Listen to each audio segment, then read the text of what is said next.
Shalom, saudaraku yang dikasihi Tuhan Yesus Kristus.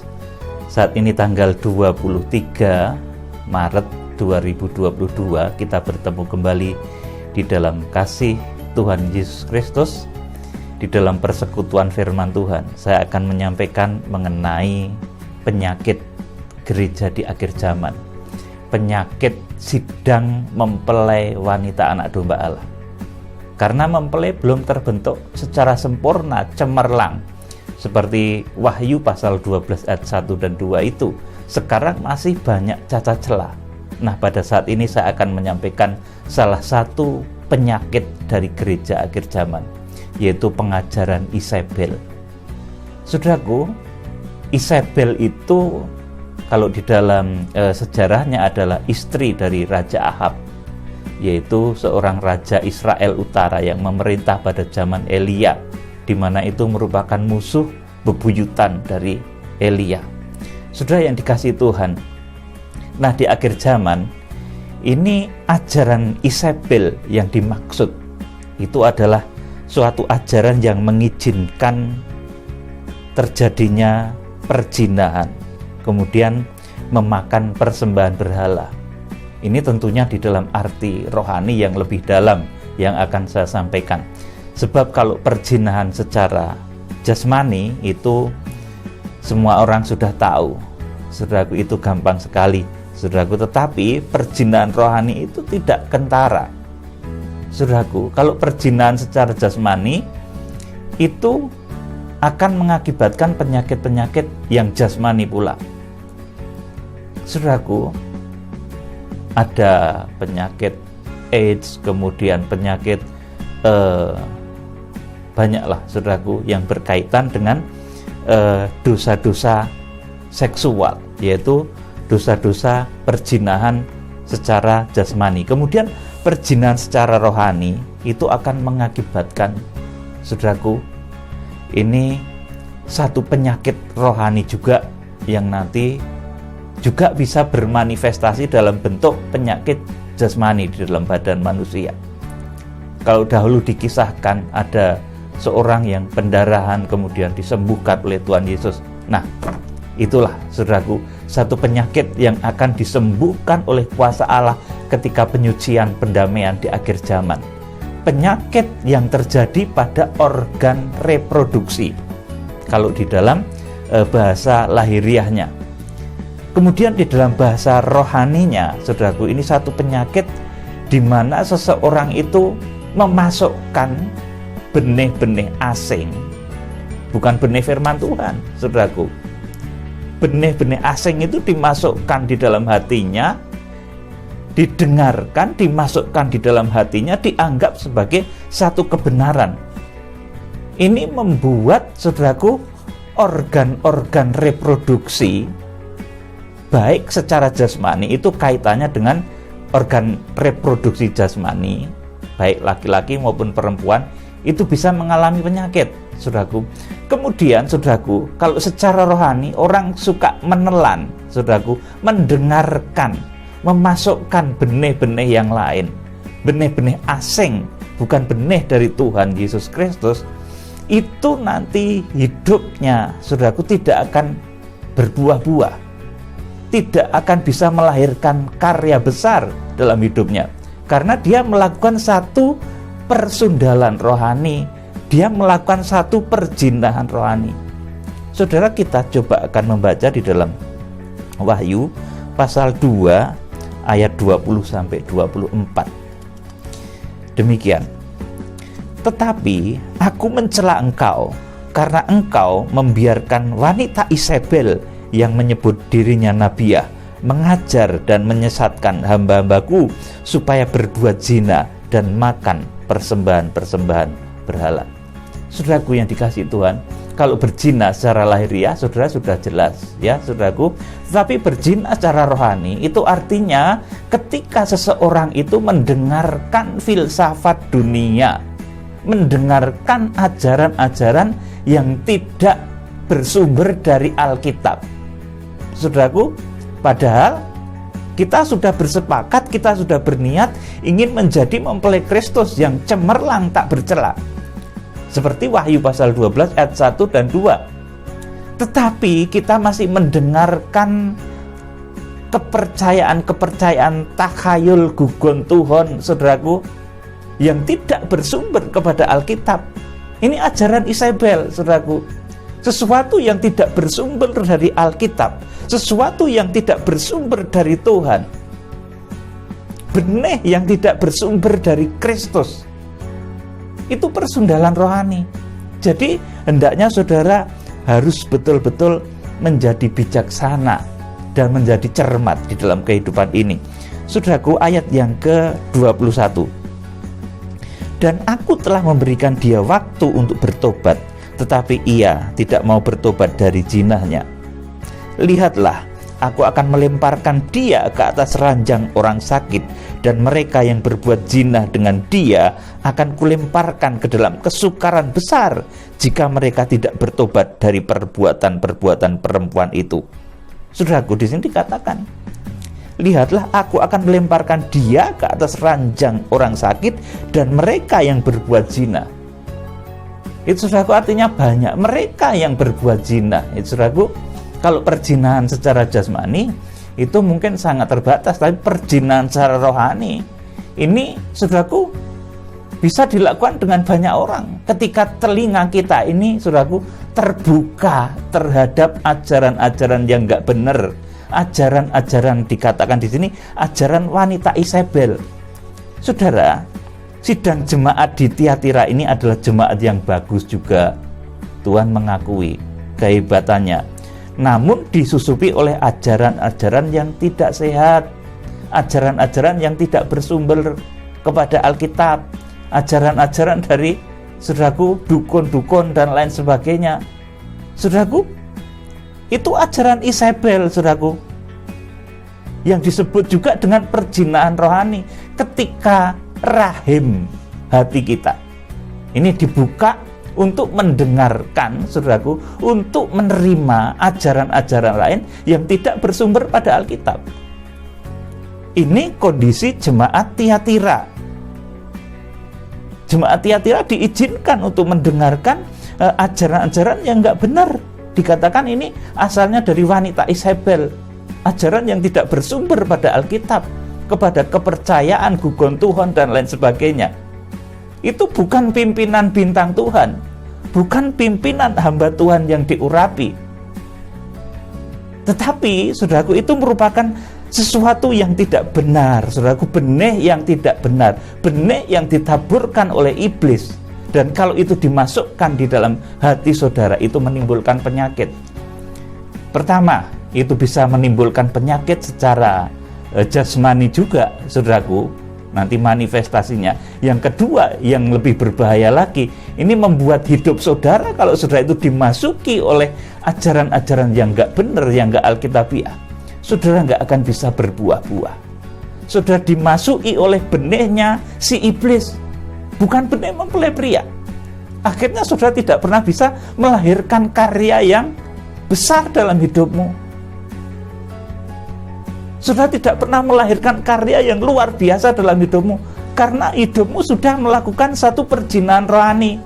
Engkau mengizinkan benih-benih asing yang berasal dari saudaraku, ilmu-ilmu gugon Tuhan, saudaraku, dongeng-dongeng nenek tua, saudaraku, itu membuat saudara tidak berbuah-buah hidupmu.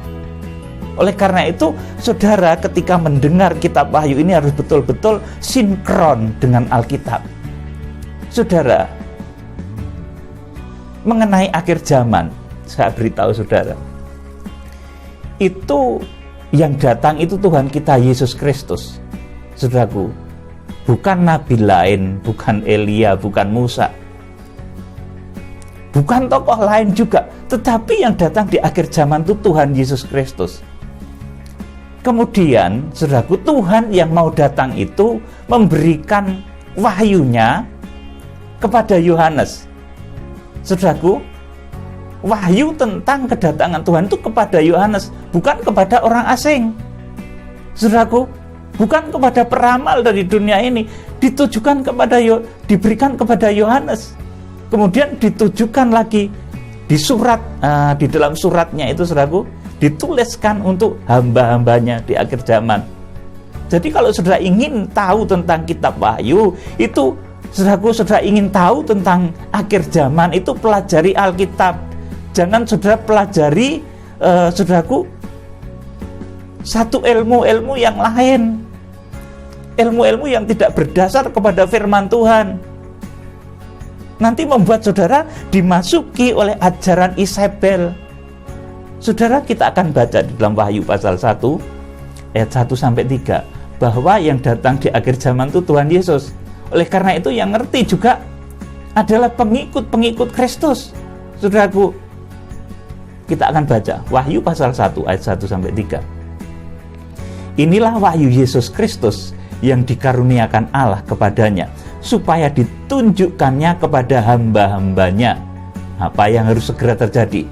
Nah, saudaraku, yang akan datang itu Tuhan kita Yesus Kristus, bukan nabi lain. Oleh karena itu yang diberitahu, yang dikasih tunjuk, dikatakan di sini adalah hamba-hambanya, bukan orang lain. Saudaraku, hamba-hambanya itu kalau di dalam kitab Wahyu pasal yang kedua dan pasal yang ketiga itu disebut sebagai malaikat-malaikat sidang jemaat, sebagai 7 malaikat sidang, angelos. Saudaraku, itu yang diberitahu, saudaraku, dikirimi surat oleh Rasul Yohanes ini, saudaraku.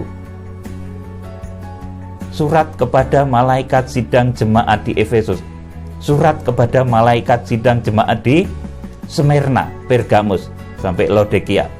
Jadi, saudaraku, yang diberitahu, yang diberi surat, yang diberi petunjuk di akhir zaman tentang kedatangan Tuhan itu adalah hamba-hambanya yang diurapi, bukan orang lain, saudaraku. Karena yang mau datang itu Tuhan Yesus Kristus. Saudaraku, yang mau datang itu Tuhan Yesus Kristus, maka yang diberitahu adalah hamba-hambanya. Saya lanjut.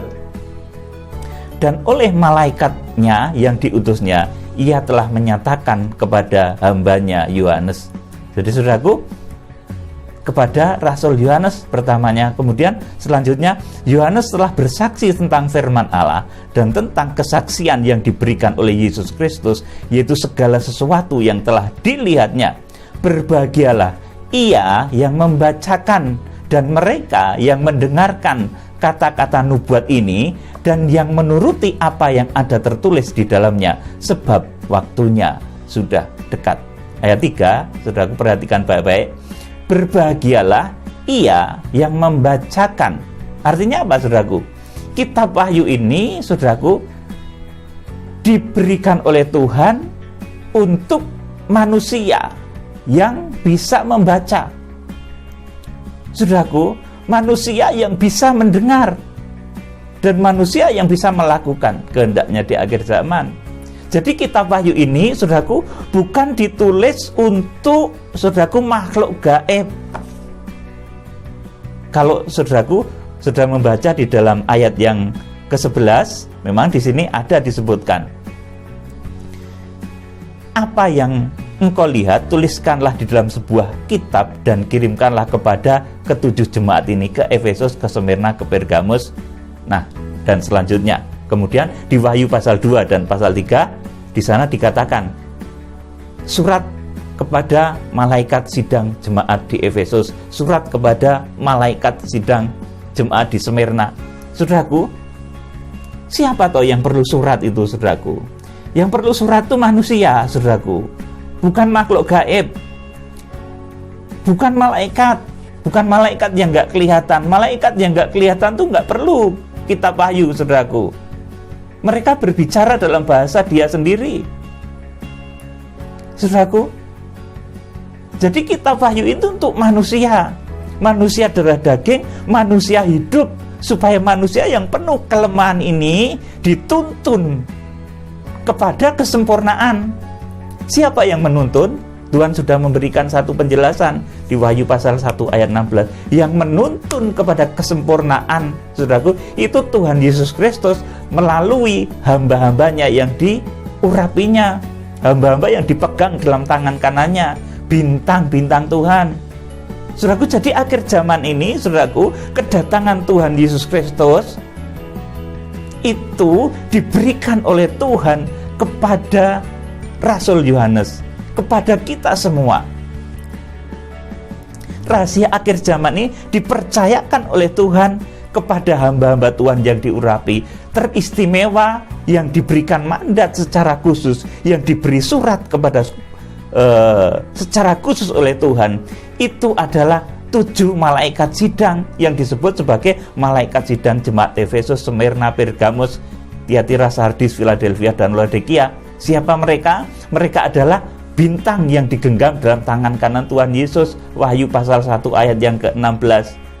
Kemudian dijelaskan dalam Wahyu pasal 1 ayat 20. Jadi kitab Wahyu ini kitab yang ditulis untuk manusia hidup. Saudaraku, supaya manusia hidup yang hidup dalam darah daging ini dari tahap ke tahap, dari waktu ke waktu bisa mengerti kehendak Tuhan, bisa melaksanakan kehendak Tuhan, dan akhirnya mencapai kesempurnaan. Jadi kitab Wahyu ini bukan untuk makhluk gaib, ya saudaraku, tetapi untuk manusia. Saudaraku, kitab Wahyu ini untuk manusia. Saudaraku, saudara harus paham hal ini. Kalau bukan untuk manusia, untuk makhluk gaib, mereka nggak butuh tulisan. Kalau misalkan makhluk gaib itu mendapatkan jatah keselamatan gitu, saudaraku, mereka nggak butuh tulisan. Saudaraku, mereka punya bahasa sendiri. Misalkan kitab Wahyu ini ditujukan oleh Tuhan kepada malaikat yang nggak kelihatan, saudaraku, nggak perlu tulisan. Mereka punya bahasa sendiri. Tuhan punya bahasa sendiri untuk ngomong sama malaikat. Oleh karena itu, kitab Wahyu ini adalah kitab untuk manusia, termasuk nanti kegerakan-kegerakannya. Saudaraku, ada kegerakan kuda putih, itu manusia menjangkau manusia, bukan makhluk gaib menjangkau manusia, bukan. Memang manusia dipimpin oleh Roh Kudus, tetapi manusia-manusia itu, saudaraku, adalah manusia yang hidup, menjangkau manusia yang hidup. Itu kegerakan kuda putih seperti itu. Saudaraku yang dikasihi Tuhan Yesus, jadi kitab Wahyu ini adalah kitab dari Tuhan untuk manusia yang hidup, supaya manusia hidup ini bisa memperoleh kemuliaan, bisa dibimbing dari tahap ke tahap menuju kepada kesempurnaan. Saudaraku yang dikasihi Tuhan, kita lanjut dengan penyakit di jemaat Tiatira tadi, yaitu pengajaran Isabel. Itu yang mengizinkan masuknya ajaran-ajaran lain yang tidak sesuai Alkitab. Mereka mengambil ajaran-ajaran yang tidak bersumber kepada Alkitab. Padahal yang mengerti tentang akhir zaman itu adalah, saudaraku, hamba-hamba yang diurapi. Bahkan Tuhan sudah memberikan petunjuk secara khusus. Siapa mereka yang ditunjuk untuk memimpin gereja di akhir zaman, mengarahkan gereja di akhir zaman untuk arah kedatangan Tuhan Yesus. Wahyu pasal 12 ayat yang ke-5. Kalau dahulu kelahiran Tuhan Yesus di Bethlehem itu bintang penunjuknya, saudaraku, itu memimpin orang Majus. Kemudian di akhir zaman, hamba-hamba Tuhan yang diurapi ini, saudaraku, yang dituju oleh suratnya Rasul Yohanes ini akan memimpin jemaat-jemaat akhir zaman kepada Wahyu pasal 12. Saudaraku, jadi tugasnya bintang-bintang, hamba-hamba Tuhan di akhir zaman itu membawa jemaat kepada arah Wahyu pasal 12, lahirnya anak laki-laki. Saudaraku, jadi bukan untuk membawa jemaat kepada perkara-perkara lain, tetapi tertuju kepada kelahiran anak laki-laki yang akan menggembala segala bangsa dengan gada besi. Dan kitab Wahyu ini adalah kitab untuk manusia yang hidup, saudaraku yang dikasihi Tuhan. Jadi jemaat Tiatira tadi, saudaraku, ini mereka disusupi oleh ajaran-ajaran Isabel, saudaraku, yang mengizinkan perzinahan rohani. Artinya mereka memasukkan hal-hal lain di luar Alkitab untuk mengajar, untuk membawa orang-orang percaya itu, saudaraku, katanya kepada akhir zaman, tapi ternyata tidak, karena sumbernya bukan Alkitab. mereka mengambil sesuatu dari lain, dari luar, bukan dari Alkitab. Padahal yang betul-betul mengerti tentang akhir zaman, yang ditunjuk oleh Tuhan untuk membimbing jemaatnya di akhir zaman, itu adalah bintang-bintang Tuhan. Wahyu pasal 1 ayat 16. Kemudian digambarkan itu menjadi 7 malaikat sidang, Wahyu pasal 2 dan Wahyu pasal 3. Nah, jemaat di Tiatira ini, saudaraku, yang diajari oleh wanita Isabel ini mengajarkan ajaran-ajaran yang asing, yang tidak dari Alkitab. Saudaraku, kita akan baca akibat dari masuknya ajaran-ajaran yang bukan dari Alkitab. Saudaraku, ajaran-ajaran asing, benih-benih asing itu, saudaraku, itu mengakibatkan orang-orang yang diajar oleh wanita Isabel ini nggak bisa melahirkan apapun dalam hidupnya. Mandul hidupnya, tidak bisa melahirkan karya besar dalam hidupnya. Berkatnya pun mandul, saudaraku. Tidak pernah ada loncatan-loncatan berkat yang luar biasa, karena melakukan perjinan rohani. Saudaraku yang dikasihi Tuhan, ayat 22, perhatikan baik-baik. Karena perjinan rohani ini, maka terjadilah ini.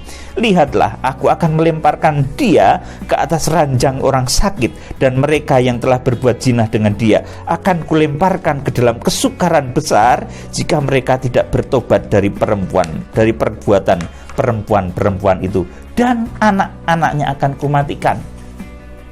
Jadi ini membuat anak-anaknya nanti mati rohani. Sudah, karena yang diajarkan itu nggak benar. Itu benih asing, filsafat duniawi.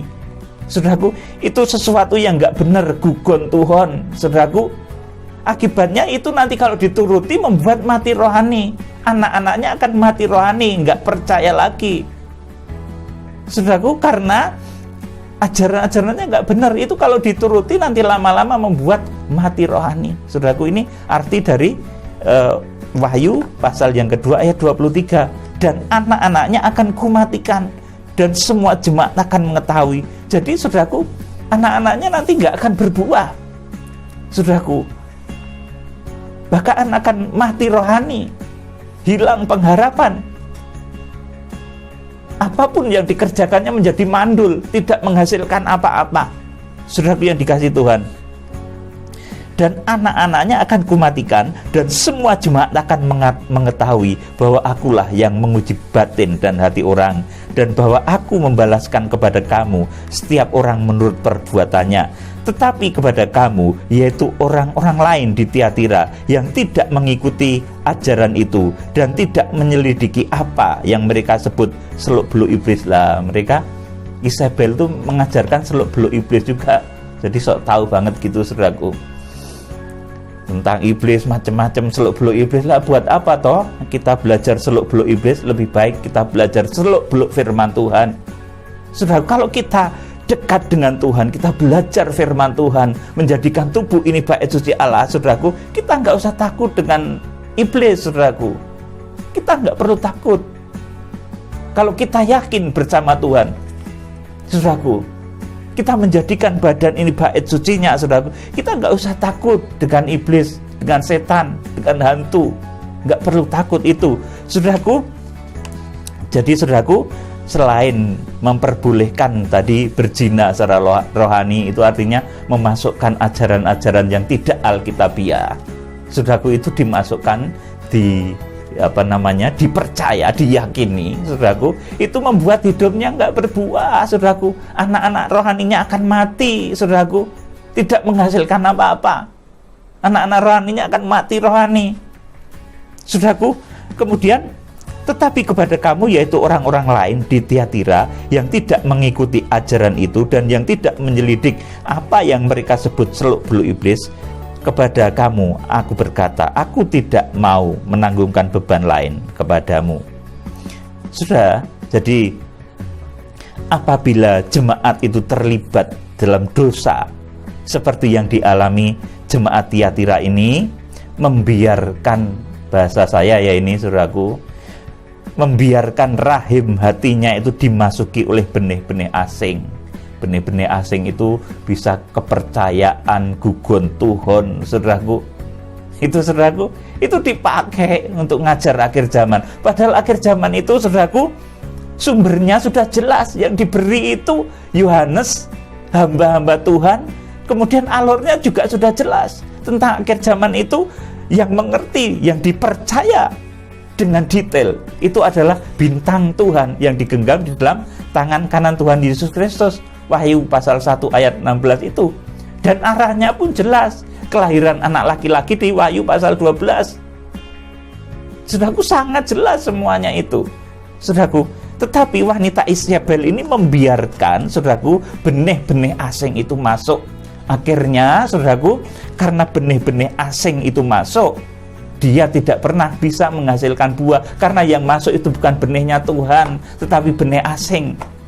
Anak-anak rohaninya juga mengalami kematian rohani. Sudah kematian rohani, tidak bisa berprestasi, kecewa akhirnya, saudaraku, karena apa yang dikatakan nggak benar, saudaraku. Jadi kalau seseorang menyampaikan kitab Wahyu, mengambil risalah atau mengambil sumber dari luar Alkitab, saudaraku, ini akan menjadi salah dan berbahaya. Nanti akan membuat anak-anak rohaninya menjadi mati. Nanti akan membuat dia sendiri tidak berbuah-buah dalam hidupnya, saudaraku, karena dibuahi oleh benih asing. Saudaraku, ini wanita Isabel, pengajaran Isabel di akhir zaman. Jadi, saudaraku, sudah jangan mudah-mudah menerima hal-hal yang kayaknya hebat sekali, supranatural, luar biasa, tapi nggak cocok dengan Alkitab. Saudara jangan terima. Itu akan membuat saudara nanti tidak bisa berbuah-buah dalam hidupmu. Saudara akan mengalami kematian rohani bahkan. Kalau itu saudara masukkan terus. Jadi, saudaraku, apabila jemaat terlibat dalam dosa yang dialami jemaat Tiatira ini, membiarkan rahim hatinya itu dimasuki oleh, saudaraku, benih-benih asing, saudaraku, ilmu-ilmu yang tidak alkitabiah, gugon Tuhan, cerita nenek-nenek tua, saudaraku, nanti, saudaraku, ajaran-ajaran yang tidak sehat, maka selanjutnya akan menciptakan rusaknya bait Allah rohani, tepatnya di pintu kemah, saudaraku. Dan bersesuaian kalau di dalam pola tabernakel dan sidang mempelai wanita anak domba Allah ini, maka kerusakan ini terjadi dan bermanifestasi dengan munculnya penyakit-penyakit pada organ-organ alat reproduksi. Saudaraku, membuat seseorang mandul dan lain sebagainya.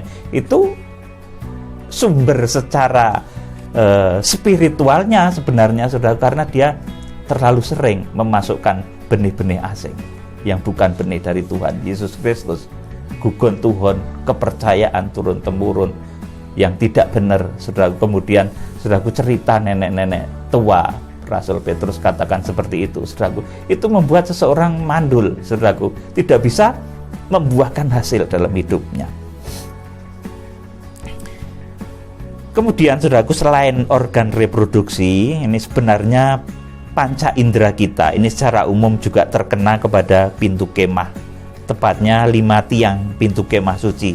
Panca indera kita secara umum menjadi bersesuaian dengan 5 tiang pintu kemah di bait suci. Karena melalui panca indera kita, saudaraku, ini kita memasukkan, menangkap, melihat, mendengar, merasakan, mengecap, saudaraku, sentuhan-sentuhan dari pengajaran. Jadi seseorang itu bisa memasukkan ajaran yang benar ataupun tidak itu melalui panca indera, telinga, kemudian melalui mata, saudaraku, melalui perasaan, saudaraku. Seperti itu, saudaraku. Jadi panca indera juga terkena sebagai pintu kemah. Bila pengajaran-pengajaran yang ditangkap dengan panca inderanya adalah pengajaran yang salah, ini ibarat memasukkan benih asing, seperti tadi saya sampaikan, dan tidak memasukkan benih dari mempelai pria. Nah, kemudian, namun secara spesifik panca indera juga terkena kepada perabotan bait suci Allah yang lainnya. Saudaraku, jadi di sini ada rahasia yang luar biasa supaya kita jangan melakukan satu perzinahan rohani, di mana ada ajaran-ajaran lain yang tidak berasal dari Alkitab kita pakai sebagai panduan untuk kedatangan Tuhan, yaitu enggak baik. Karena sudah jelas, saudaraku, yang dipercaya tentang akhir zaman itu Tuhan Yesus Kristus. Dan oleh Tuhan Yesus Kristus, wahyu tentang kedatangannya itu diberikan kepada Yohanes. Dan kemudian oleh Rasul Yohanes diteruskan secara detailnya itu kepada malaikat-malaikat sidang jemaat, kepada 7 bintang, kepada hamba-hamba Tuhan yang diurapi. Saudaraku, dan hamba-hamba Tuhan yang diurapi ini akan membawa jemaat kepada arah Wahyu pasal 12 ayat yang kelima, lahirnya anak laki-laki yang akan menggembala segala bangsa dengan gada besi. Apa itu artinya? Yaitu nanti ketika terjadi harpazo, orang-orang yang mencapai kriteria rohani yang ditentukan oleh Tuhan, mereka nanti akan diangkat, dibawa, lari kepada Allah dan ke tahtanya. Juga saudaraku, nanti itu hamba-hamba Tuhan di akhir zaman yang diurapi itu akan membawa jemaat kepada arah pengungsian juga, karena setelah harpazo itu sesaat kemudian terjadi pengungsian. Wahyu pasal 12 ayat yang ke-6 dan ayat yang ke-14. Dan sesaat itu pula nanti ada orang-orang yang tertinggal. Wahyu pasal 12 ayat yang ke-17, Wahyu pasal 11 ayat ke-1 dan 2. Saudaraku yang dikasihi Tuhan, jadi kiranya demikian, jangan sampai kita membuka rahim hati kita untuk mendengar ajaran-ajaran yang tidak alkitabiah. Saudaraku, kalau ada ajaran-ajaran yang seolah-olah luar biasa sekali tetapi tidak sesuai dengan Alkitab, ya, sudah jangan dengerin, saudaraku. Itu bukan bersumber pada Alkitab. Nanti membuat saudara tidak berbuah dalam hidupmu. Sudah mengalami penyakit di dalam organ-organ reproduksi saudara, di mana saudara tidak akan bisa berbuah-buah hidupmu. Hidupmu akan begitu terus, bahkan akan mengalami kematian rohani. Lama-lama saudara kecewa. Saudaraku, kiranya Tuhan memberkati. Sekali lagi, jangan sampai kita memberikan telinga kita, mata kita untuk mendengarkan hal-hal yang tidak alkitabiah. Karena yang dipercaya oleh Tuhan untuk menyampaikan tentang akhir zaman itu adalah hamba-hamba Tuhan Yesus Kristus. Bukan orang lain, saudaraku. Hamba-hamba Tuhan sudah jelas sekali ditunjuk di dalam kitab Wahyu pasal 1 ayat 1 sampai 20. Saudaraku, itu sudah jelas sekali yang dipercaya Tuhan untuk kegerakan kitab Wahyu itu hamba-hamba Tuhan, bukan orang lain. Saudaraku, oleh karena itu dengarkanlah firman Tuhan, dengarkanlah suara Roh Kudus. Saudaraku, kiranya Tuhan Yesus Kristus memberkati. Salam penuaian. Tuhan Yesus Kristus, Imam Besar Agung, memberkati saudara.